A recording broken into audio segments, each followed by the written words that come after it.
Death by China by Peter Navarro and Greg Autry is a hard-hitting critique of modern China's economic, industrial, and geopolitical strategies and how these actions negatively impact the United States and the rest of the world.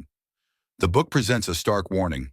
While China's economic growth has lifted millions out of poverty within its borders, it has come at an immense cost to global economic fairness, consumer safety, labor rights, and even international security.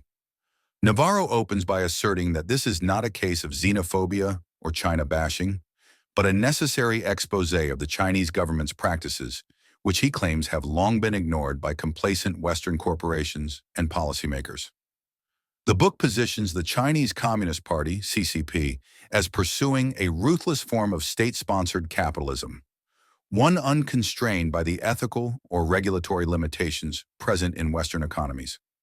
The authors argue that this has allowed China to dominate global manufacturing and trade through tactics that include currency manipulation, intellectual property theft, and government-subsidized industries.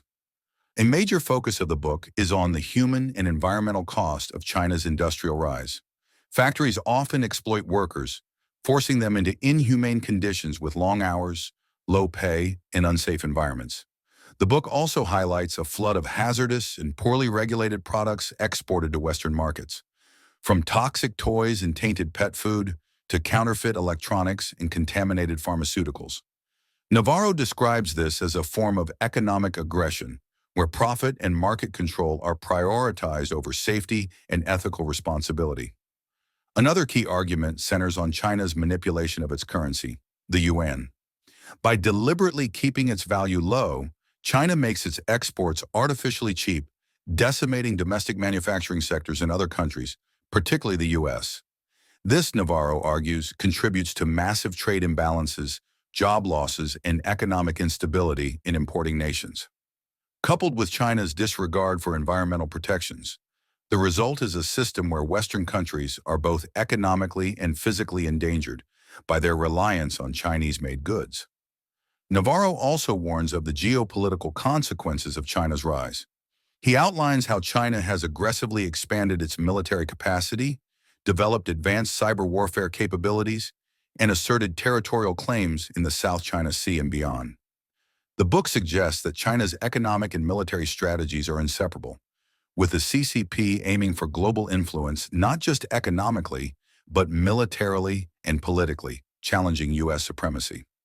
Throughout, Death by China paints a picture of an international system unprepared for the aggressive tactics of an authoritarian capitalist state. Navarro critiques Western governments and multinational corporations for enabling this behavior in pursuit of cheap labor and short-term profits. The authors call for urgent policy changes, tougher trade restrictions, stricter product safety standards, an end to currency manipulation, and stronger support for domestic industries.